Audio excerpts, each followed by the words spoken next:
Good evening, Gearheads. Welcome to your Sunday night with Speed City. This is John Massengale sitting in the studio with my friend Les Kaiser. How are you, Mr. Kaiser? Howdy. Doing good, doing good. Jonathan Green is not with us because he is doing Trans Am this weekend out in California. But he will be back next week, and we won't be here because we're going to be in Miami, baby. Miami. Yeah, looking forward to that. Hey, and a couple people ask on social media, where is Bob Varsha? And he only joins us during the Formula One broadcasts. So check our website for all the details on that. And Dave O'Neill joins us when he can. So those guys are not with us tonight, but man, we got lots to talk about. We got fantastic IndyCar race to talk about that we'll jump to first. But we also sat down with Texan, I should say. What? Actually, I've got that in the wrong order. Texan, American, Jak Crawford. We hold Texans to higher standards. Who's racing in FIA Formula 3 over in Europe. So we caught up with him earlier today at a reasonable time over Milton Keynes because he's a Red Bull driver. And we have a great interview with him. Really, really nice young kid. And he had a fantastic weekend at Imola. I mean, really a breakthrough is what the press release said. And that's true because he finished third and second in the premier race.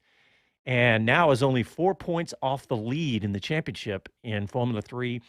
And we talked to him about what it's going to take to get to Formula 1. Actually, we said what it's going to take to get to Formula 2 because you need to get there first, more than likely. Right. We talked all sorts of good stuff with him. And so we're going to have that coming up. But we're also going to talk a little MotoGP, but lots of Formula 1 stories because we do have Miami coming up. We're going to talk all about that because we will be there. Bob Varsha will be there. Jonathan Green, myself, and Les will all be down in Miami. And I heard Dave O'Neill may be joining us. Oh, really? Spoke to him briefly, and he's going to try to make it over there.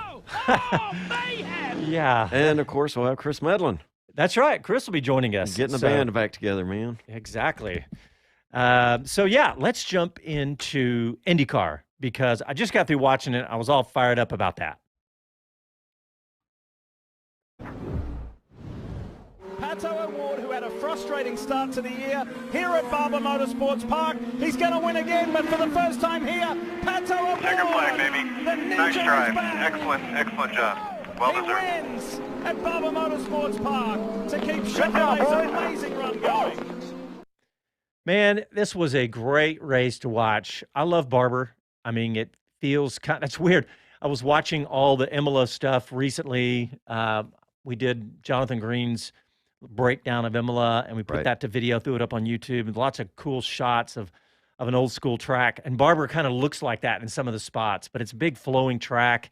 And Pato O'Ward looked great all weekend and looked really strong. And he was, he had a pretty good battle because Alex Palou was right behind him. I think he finished less than a second behind him. But there's lots of good stories. Let me just run down. It was Pato O'Ward, Alex Palou, Rinus VeeKay, Will Power, Scott Dixon, Scott McLaughlin, who looked good all weekend. Roman Grosjean and Graham Rahal finished 7th and 8th, and there's lots to talk about there. Sparks flew? Yeah, literally and verbally. So we'll talk about that. And Colton Herta finished 10th. I'm not going to run down the whole thing. You can look it all up. But Colton Herta, to me, I'm going to start there because he looked impatient. He looked crazy fast, as he always does. He just looked a little impatient today is what kind of came off when I think about what I saw him do. But I want to play this clip about Alex Palou on his win because I really like his style. He's gotten really confident in his racing, but he's also confident in his interviews. Let's hear from Alex. Yeah, it was a great day for us. It was a very I think a very slow-paced race, at least where we were at. Last year we did the strategy that we didn't do today. Today was a bit different in terms of, really seeing where these tires would take us in terms of blacks to reds, reds to blacks. But it was good. I think we managed it. We stayed very patient. Rinus was very quick. Alex was as well. So. I think it was definitely kind of like a follow the leader type of situation, but when the opportunities came, we were able to take advantage of that and challenge these guys for the lead of the race. Yeah, it was. He's really confident right now for good reason. Yeah. And, you know, it's contract time. And so I think he's wanting to say, look, I'm not thinking Formula One. I'm not thinking anything else. I am here. This is my place. It's his third win in IndyCar. And I think that he's got a great spot if he continues to do that. So I want to move on to the Grosjean Rahal discussion because, first of all, I want to play a little clip of that. Let's hear both those guys real quick. Well, look at this. Talk about a run. Grosjean on the inside of Rahal. Graham gives Romain plenty of room. There's contact. Oh, Grosjean hits him twice. I think he aimed for him the second time. That was Yeah. almost as bad as that Jimmy Johnson pass. All right. So if you saw that today, that was with 4 laps to go. And Grosjean, I'll back up a little bit because they had battled at one of the apexes before, where Rahal, they were battling for that apex. And I never saw from Rahal that I thought, I haven't gone back and I hadn't had a chance to go back and watch that carefully. But that one that we just heard was with 4 laps to go, and Grosjean hit him and then hit him again. And A 1-2 punch. Yeah, a 1-2 punch. The IndyCar media site didn't have that clip up, but the audio from Grosjean or Rahal, but they didn't have it up yet. But I saw it live, and Grosjean said, "Oh, it was just hard racing." But Rahal had a quite different take on that. He said, basically, he was just completely railing on Grosjean, saying there was no way he shouldn't have done that. He said, it's been his reputation in Europe, and now we're learning it quickly over here. He was hitting. Oh, boy. He was kind of hitting low there, wasn't he? Yeah. That's interesting. I don't know. I never really thought of Grosjean as an aggressive driver previously in a competitive way, things of doing like that. I just didn't see him that way. I don't know if, I mean, I agree with you. I don't know if I saw aggression. I did remember there were some mistakes. Yeah. I mean, you remember the one, oh gosh, it's been so long now. I can't remember. Was it in Spa where he just plowed at everybody at turn 1, and that was a nightmare. Right. And then, of course, that one time when he was just warming the tires and just spaced out and crashed. But I've been a big fan of Grosjean. He's obviously extremely fast driver.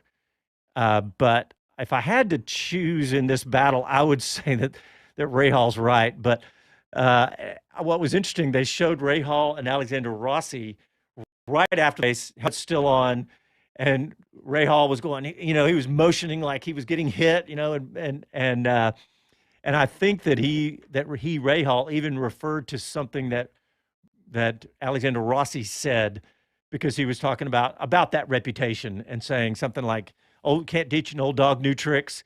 Oh. It was pretty good. It was, but yeah, I think that was pretty clearly that was Grosjean's fault. So, but other than that, the race was, I mean, there was only I think 3 laps under caution. Oh, that's great. Yeah. So it was a great, fun race to watch. I know you didn't get to focus on that, and you got to watch a lot of MotoGP, which I didn't get to watch. We'll talk about later in the show. But I think I want to go to our first break now, because I want to get in this entire interview we did with Jak Crawford, because he's doing great right now in FIA Formula 3, and we're going to hear that whole thing right after this break. You're listening to Speed City, live from Austin, Texas, back after a quick break.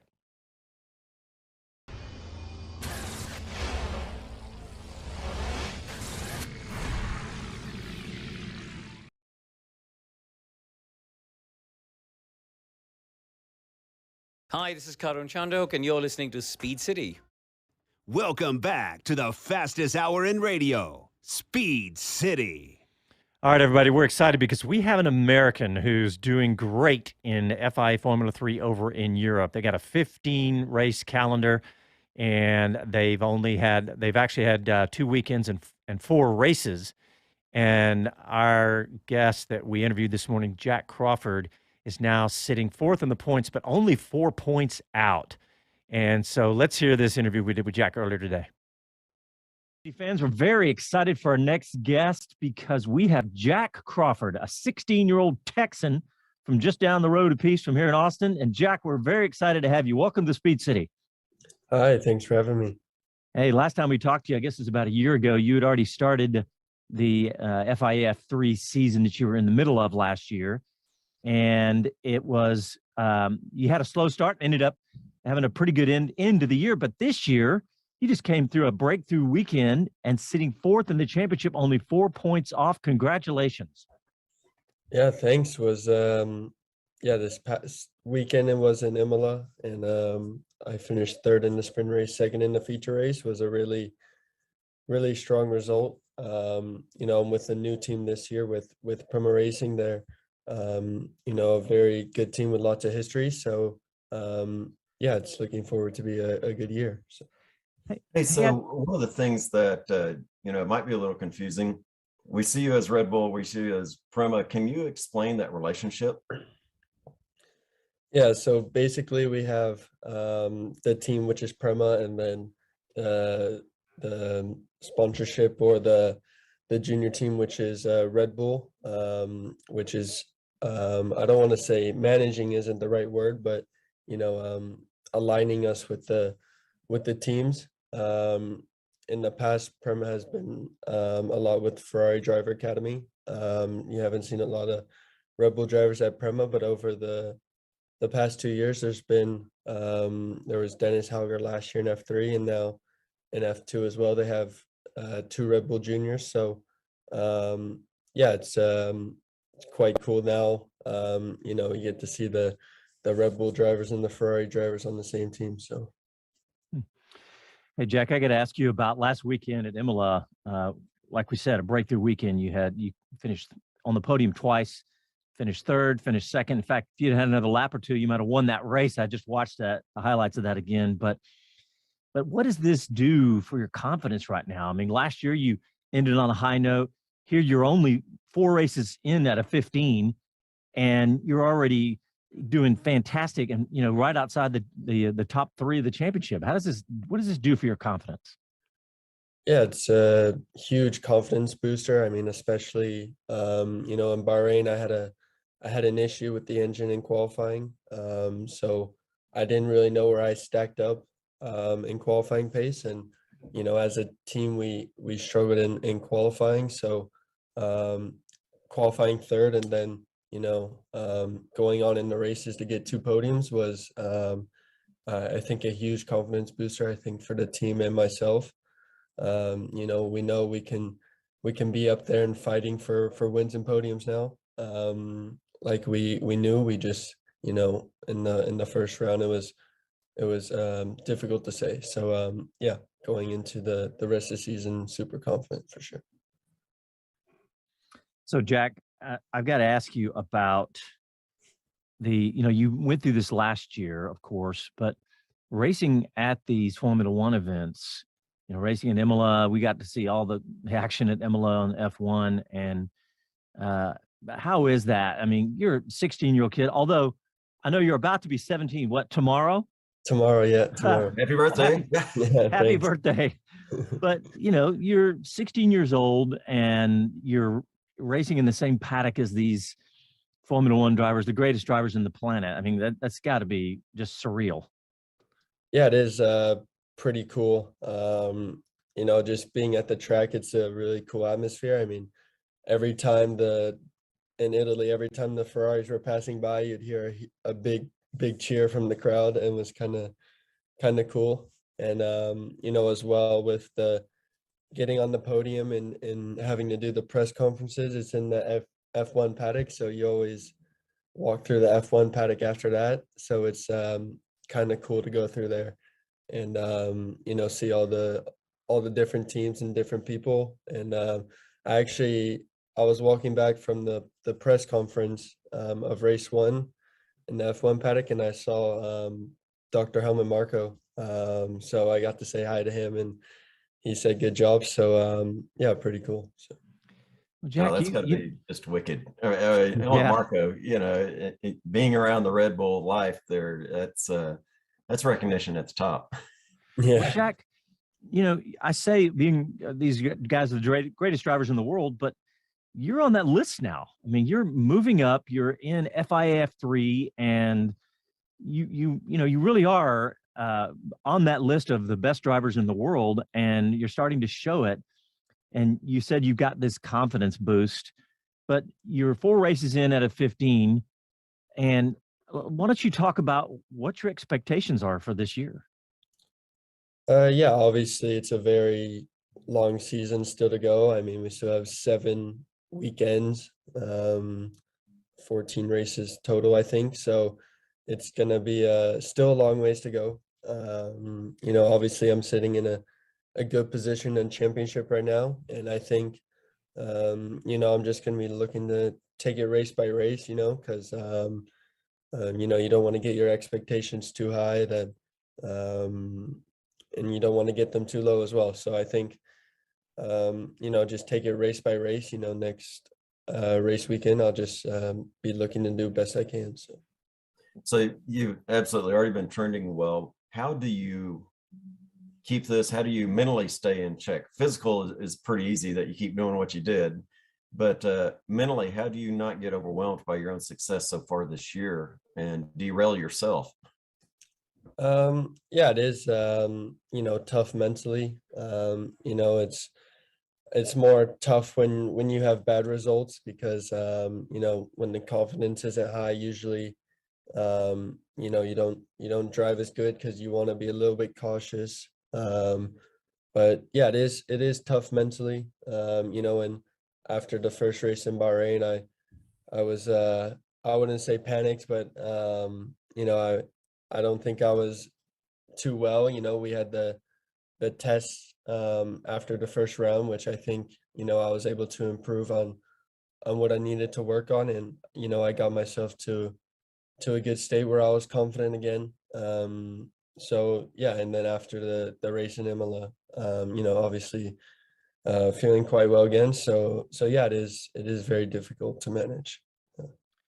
Jack, I think we talked about this last year, but I mean, you're in FIA F3 and you're on the ladder to Formula One, but between where you are and where you want to be, you got to get through F2 more than likely.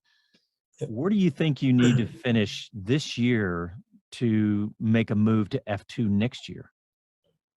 Well, I think I definitely don't want to stay another year in F3, because it's already felt like an eternity, even though it's only my second year. But yeah, I think a top 3 result would probably promote me. Obviously, ultimately looking far ahead, a championship win would be massive for me in my career, I think. So yeah, I think anywhere in the top 3. So. Yeah, I agree with that. I think you get in the top 3, and I don't think that precludes you if you don't. I mean, if you're having good racing, I think everybody can see, like, you had some bad luck last week or last race in Bahrain, so that can happen too. But yeah, I think that's probably a smart place to be. Les, you wanted to ask him about being in Miami.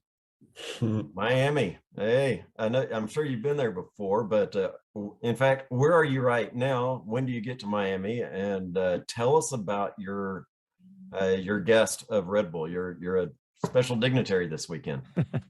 Yeah, so yeah, at the moment I'm in Milton Keynes in the UK. I'm here just with Red Bull. We're doing a junior team day. We're sort of having a tour of the factory and whatnot. So that's pretty cool. And then on Thursday I go to Miami, and I'm gonna be just hanging out with the Red Bull F1 team. So that'll be pretty cool. Hopefully I get to sit in some of the engineering meetings and see what it's like, all the engineers and the drivers and their feedback and everything. So yeah, it'll be a super cool experience to see what it's like to be in an F1 team. Fantastic. We've had the opportunity to be around Max Verstappen quite a bit. How about you? No, not yet. But I think if you interviewed me in a week's time, I'd say yeah. So we'll try to catch you in Miami. We'll be there too. Oh, cool. Jack, I got to ask you about the Red Bull team. We're talking about Max Verstappen, and we've seen the the grinder that the Red Bull team can be at the very top. Yes, the where you are now, it's a fantastic place to be, and it's obvious that you're doing well, that they've got their attention on you. But we've seen what Albon and Gasly and really everybody who's been up against Max and Sergio, even last year, was struggling a little bit. Obviously, looking better towards the end of last year and looking good this year. But that's a pretty intense pressure cooker that is the Red Bull team, isn't it? Yeah, there is, obviously pressure. I think, for all of us, there is, that sort of expectation to perform always and get, good results. There is pressure, but it also comes with, some pride as well, being a part of the Red Bull Junior team, being able, being selected by Dr. Marco and Christian Horner is pretty cool. So, there's also some confidence to that as well as that pressure to know if you have a bad year, your chances could be done. So. Well, to be honest, I'm going to challenge you to become a buddy of Max's, because you and Max are, basically very much alike in his entry in F1, him getting all this view and kind of visibility at such a young age. I bet he's going to have some tips for you and some guidance. Maybe y'all can work out and have a buddy system to get you through those without as much bad publicity as he had. Yeah, hopefully he can give me some tips. Jack, I want to ask you about the rest of the season. I want to start back with Imola, because that is such a cool, classic looking track. And I want to get your impressions and then talk about maybe what races you're looking forward to, which circuits you're looking forward to in the season ahead. Yeah, Imola is a super, super cool track. I've raced there in the past in F4, and going into this, my favorite track to drive at. So I was very excited to drive here in this super, super fast car with lots of downforce. And yeah, it's just an amazing track. It's a shame we didn't get to do qualifying in the drag, because I think it would have been really fun. But yeah, it's one of those old school tracks with no runoff, no room for error. And you can use the curbs a lot as well, which, makes it a bit more fun, a bit more variable how you hit the curbs. So, yeah, it's just a super fun track, and I love to race there. And, I think looking forward, ones I'm looking forward to are Silverstone. I've never driven there before, so it'll be my first time, and I've heard really good things about that track. Red Bull Ring, I had a good race weekend there last year, and also one of my favorite tracks to drive at. And yeah, going back to Zandvoort as well, that was a super, super fun track to drive, sort of a bit like Imola, the old school style track with no runoff. So super fast, super fun. And yeah, I think Spa and Monza as well.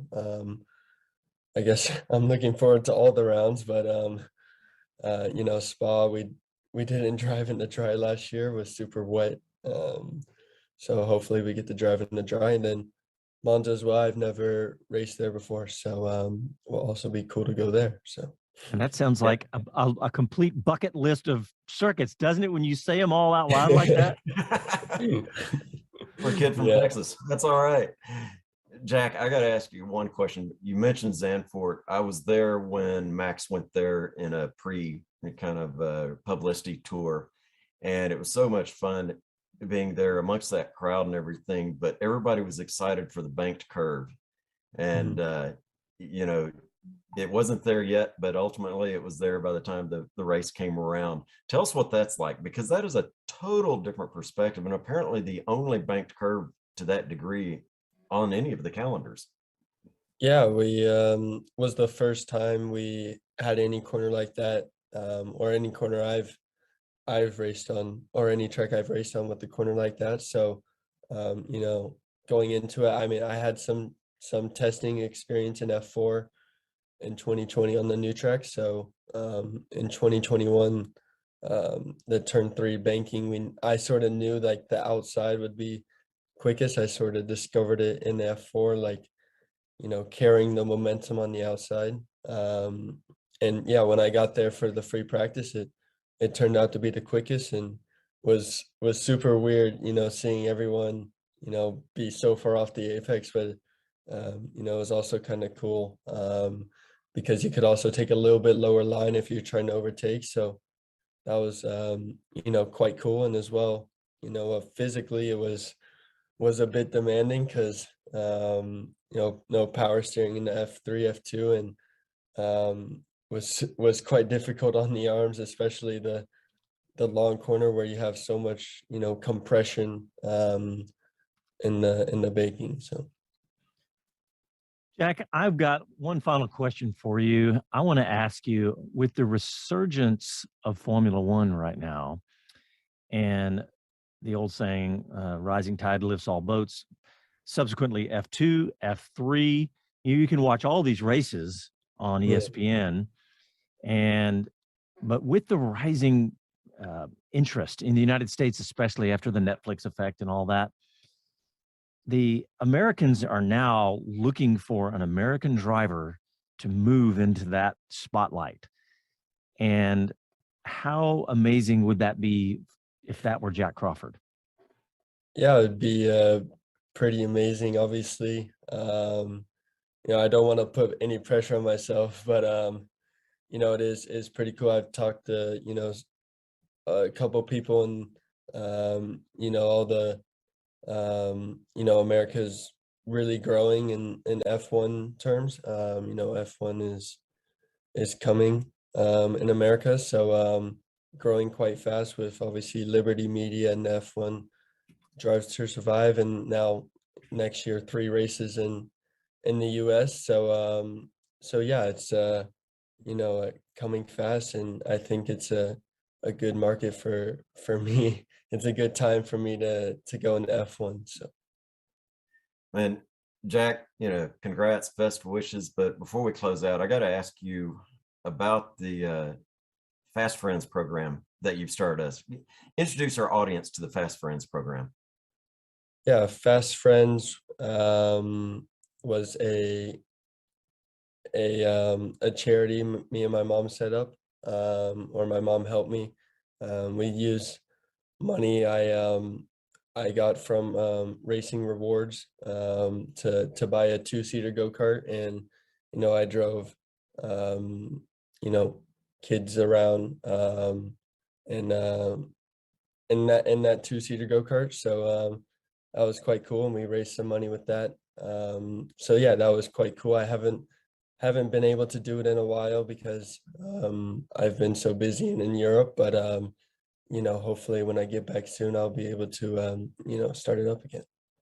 Well, I think it's great because it will introduce folks to this motorsport. You know, as we say, get them out of the bleachers and into a seat, get them to experience it. Even if they go back to the bleachers, it's really something else. Even, you know, as we have folks visit, I have a neighbor that I had out at COTA and gave them a tour, took them up on podium. It wasn't a race weekend and all that, not all that. And you'll be amazed what gets them hooked.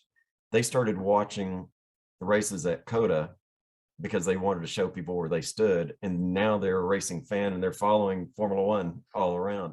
And so thanks for doing that. You know, help foster and help grow the audience and the fan base.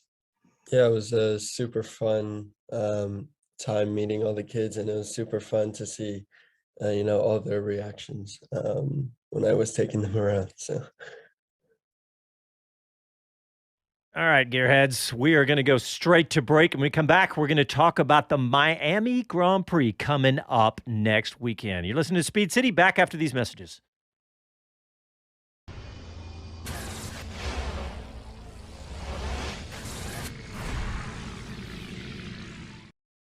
Hello to everyone, this is Gunther Steiner, this is Speed City. Welcome back to the fastest hour in radio, Speed City. Gunther Steiner, that's one of the things I'm looking forward to, is going and hanging out with Gunther for a little bit. It'll be fun. All right, so we're going to talk about Miami. We're going to be there. The whole team's going to be there next weekend, or this weekend, depending on how you look at it. The next one. The next weekend. So we'll be there all weekend. We're going to get there and be on the ground Friday morning early. So we'll be there all weekend and putting out content as much as we can. But Les, I'm excited about this thing because look, how many years did we talk about how we could grow the sport in the United States? Little did we know that some crazy idea of Netflix has exploded the sport, and now we've got Miami and, of course, Vegas coming next year. But I'm looking at the layout of the circuit, and I'm looking at that long back straight, and I think I measured it was about 4,000 feet. And about 4,000 feet of straightaway, and they're saying 200 miles an hour, but I'm thinking that's a long way. I guess they're basing this on just estimates or whatever, but depending on how the downforce setting is, that ought to be easy more than 200 miles an hour. Yeah, I think so. It's a nice layout. They've done well. We talk about, it's still a street race that also goes through a parking lot around Hard Rock Stadium there. But I got to say, I don't know what the budget was they spent on this, but they have made it nice. I've seen a couple of different things. I saw the sim run of it.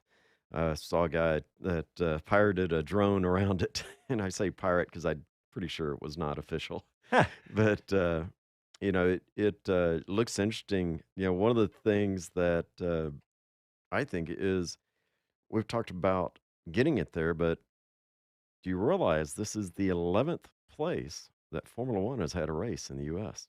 Huh. I knew there was a bunch. I didn't know the exact number. So one of the things that, came up some time ago, we were discussing, will it dilute the audience? Will it do all these different things? Well, there was a great article. I'm sorry I don't have it at the tip of my fingers, though. But basically, they took the physical layout of the United States, kind of the footprint of it, and they laid a graphic over it in several different places around the world. And there were easily more than 3 races in that size of spread. And so, I've seen that. Even with Vegas coming up next year and joining the calendar, and Austin, Miami, I don't think even Mexico City is really going to have an impact that would dilute our audience, that we couldn't have a great attendance at every one of those races. The way the tickets sold out in both COTA and Miami this year, I can't even imagine. And, the ESPN numbers and all those things. So I don't think it's an issue at all. I think that is done. What about the fake marina, Les? Taking my floaties. So you got to check out this how Miami, how I don't know what, I can't really compliment it. It does look good, but really basically what they've done is they put up a fake marina in one of the parking lots. Like a big wooden deck, right? Yeah, and they've got the deck, and they've brought in yachts, and they parked them in the parking lot with this fake water around it. And so now you can have your yacht party in Miami in a dry dock space. And, I guess that's as close to Monaco as they're getting in Miami. Hey, I meant to mention something about the tickets, because when you were talking about more than just the fact that they sold out, I wanted to look at the prices. They have their general admission is called Campus Pass, and they were Friday onlys were $300, Saturday only $400, Sundays $500. I mean, it wasn't that long ago. What, 2 races ago in COTA, you could buy a 3-day a general admission pass for under $200. Yep, exactly. That ought to show you what has happened to the popularity of Formula One. But yeah, they've got $300, $400, and $500 for the campus pass and main grandstands. I mean, I'm not even sure if anything's still available. Obviously, if you haven't made plans to go, you're probably not. Yeah, I did check, and there are a couple of single day campus passes, and $500 for the Sunday one. Yeah, that's what I was just talking about. Yeah. Can you imagine one single day, general admission, $500. I hope there's a lot of people that are that passionate about it, to be honest. You know, I think this is a bucket list for a lot of people, you know, No. especially, well, I had a friend of mine who is actually more a friend of my brother, but he's a longtime family friend, and he had learned all about it from Drive to Survive, and he got his tickets. He paid in advance, and he was like, what else can I do? I'm willing to spend any kind of money. Can I go do this and this? And I just sent him a link to said, I don't know, go here and look at, start checking boxes and get your credit card out. And then he texted me last night, and he came down with COVID. Ooh. And he's like, oh, man. I said, I can't believe that.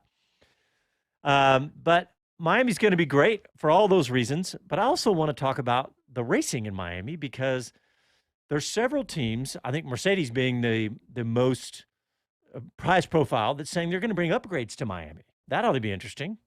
Should be. It really ought to be interesting. And I keep looking at Mercedes, and, you know, we mentioned it last week. Look at where George Russell is. I find it really hard to think there's too much wrong with the Mercedes. Of course, everybody wants to improve. But honestly, you know, it was just That's a good point. bonkers. He's in fourth place. Yeah. He's up there. I mean, right behind. 21 points ahead of Hamilton. Yeah. And so, honestly, I don't think there's anything really crazy going on. I question what Hamilton's got in his head or whatever Yeah. that's got him off the horse like that, because that's a big deal. That's a big difference to see him go from where he was battling truly neck and neck last year with Max to where he is now. Well, and equal cars. Yeah, and for one, we got a lot of season left. I mean, we're talking all about Red Bull and Ferrari, but there's a ton of season left. I mean, look at last year. Remember when Red Bull went on? How many races in a row did they win last year? It was it was quite a few. Yeah, and I mean, it turned out that they were only about, I think the peak was at about 36-point lead, and then that's when Max had a DNF and Hamilton won the race, and you had a 25-point swing, and I think it may have been Silverstone, and then everything was back in action, and we went on to the rest of the season to battle it out to the very literally down to the last minute of the race. So who knows? Who knows? We'll have to wait and see. One other thing looking forward to at Miami, I'm looking forward to seeing the W Series. W Series back in the States. So that'll be a great thing to see. I'm anxious to see kind of how it's received again. They've been here a couple times now. I hope it starts picking up the momentum that we know it can. We've got Shea Holbrook is former W Series racer. She's racing another series right now and managing a team there. But I hope she comes to Miami. I'd love to get her take on what's happening with the W Series right now and some of those changes. Yeah. And, they've done Miami GP does a great job on their Twitter. If you want to go look at, if you can literally just scroll through the last few tweets talking about what all there is to do, all the different experiences. There it is. There's a picture of the yachts and marina. If you look at a photo on their Twitter, maybe we can bring it up on YouTube, producer, but it looks just like you're at the beach. And it's like, oh, you can go get on this boat. But when you see the drone shots of it, it doesn't look right at all. Squint your eyes. Yeah. Tilt your head. You remember when there was rumors of that in Austin? Remember that? I think it was, so our first race was 2012. Yeah. I think there was rumors that they were going to do some sort of place to park yachts around COTA. I know that one of the guys, one of the giant yacht owners, was hoping to place his yacht in Town Lake. And I don't know if they realized how landlocked, Town Lake was, how, what is it, 30 feet deep, if that. Yeah. How are you going to get it in there? And then exactly. I don't think they actually had a lot of good intelligence on getting it there, but I did hear about that. Well, I am excited to see the racing because, with Verstappen winning the last race, he's got 59 points and Leclerc's got 86. So, a DNF from Leclerc and a win by Verstappen, and we're tied basically. And and I am looking forward to seeing what upgrades, what people bring, And I'm assuming all that's been done right now because stuff is about to get on a plane. Probably some of it is on a plane and headed over shortly. So Sure, I bet it's already there. The one thing that came up, Alfa Romeo is really thinking that they've got a handle on Miami because of the way they've performed in similar tracks. Using data comparison, they think this is going to favor them and they're going to look strong. Well, I certainly hope so. But even so, I just think the street course, don't leave Daniel Ricciardo out on a street course. We've seen at Monaco, wins and near wins come through on that. So I'm anxious to see if Valtteri, comes through. And by the way, he's looked great this year, I had a report just before we came on air. Valtteri Bottas was in a bicycle race in San Diego today. Oh, that's cool. He's over in the States already. All right, well, let's go ahead and get our last break in. And when we come back, we'll have a few more F1 stories. We'll talk a little MotoGP. You're listening to Speed City live from Austin, Texas. Back after these.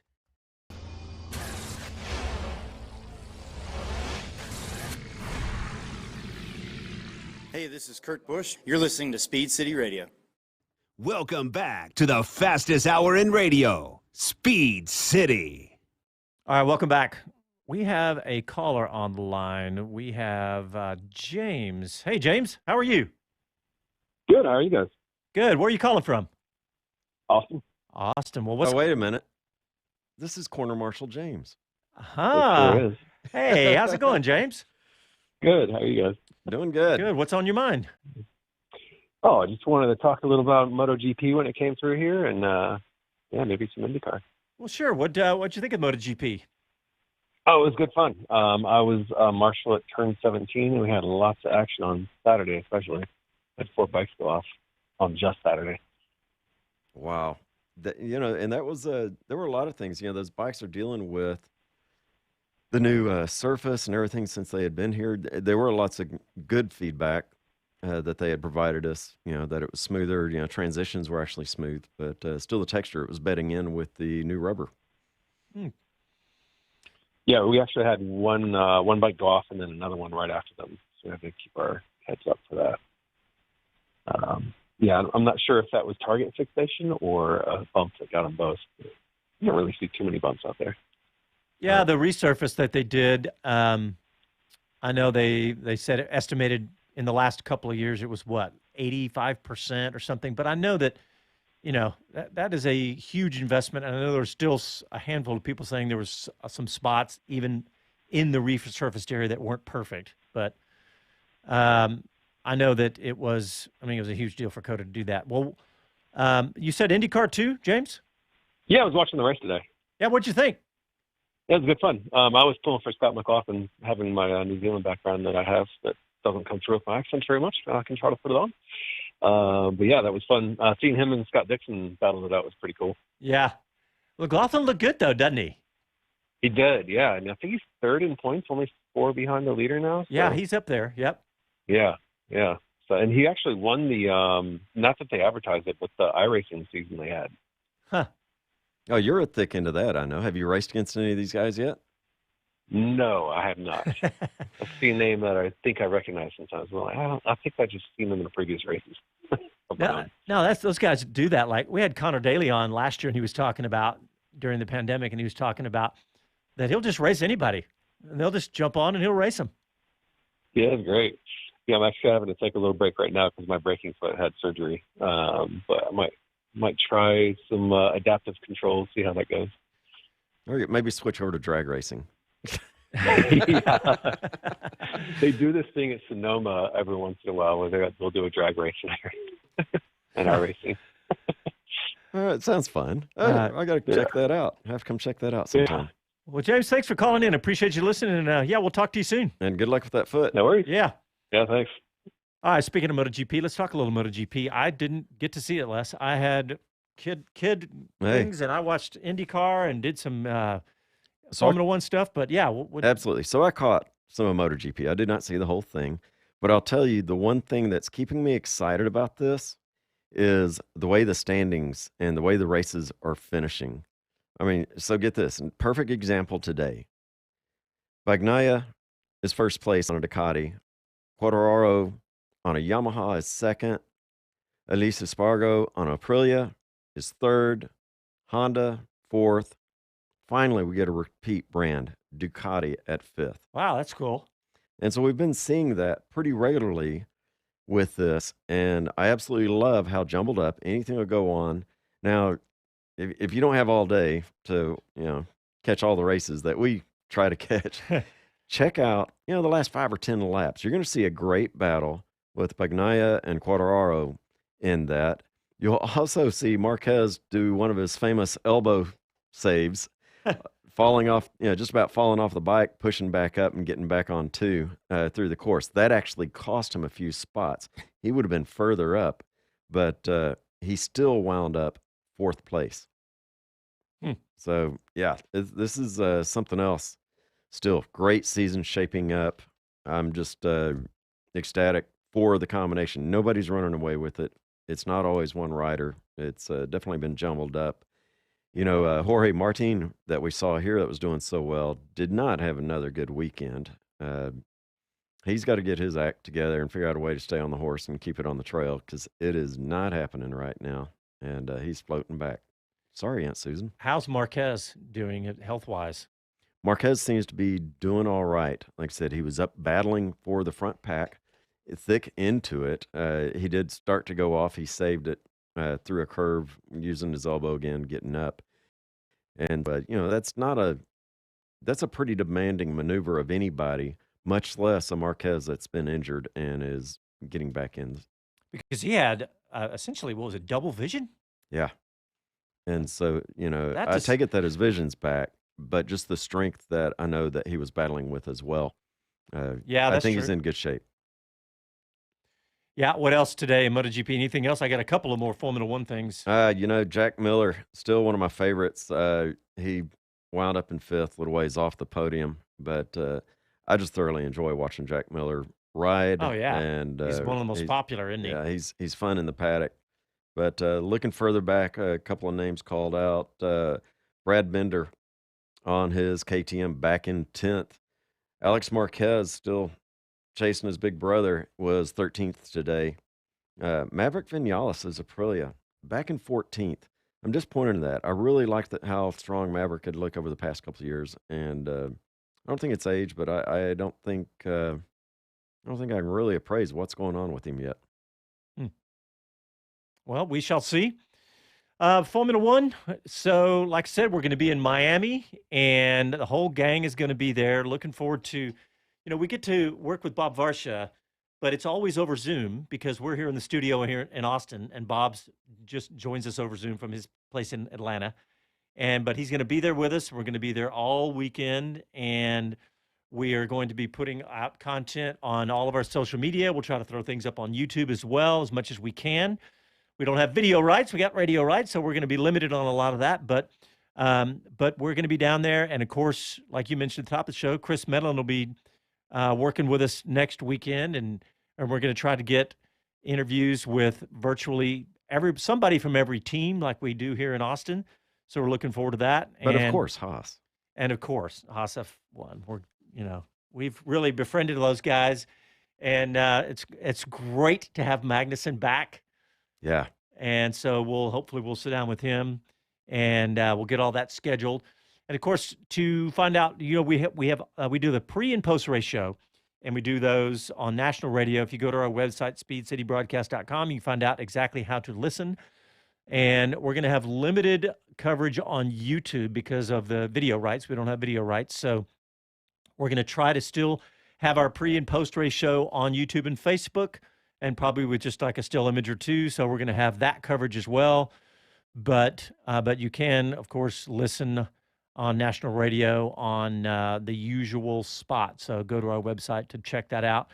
And unless you said Dave O'Neill might be joining us as well. He might make it there. Yeah, he's a former Haas F1 team manager. Dave joins us whenever he can and provides us with a crazy cool insight of an insider that just really got out of Formula One. I guess it's been a few years now, but not that long ago. So hey, and you heard Jak Crawford's going to be there as a special guest of Red Bull.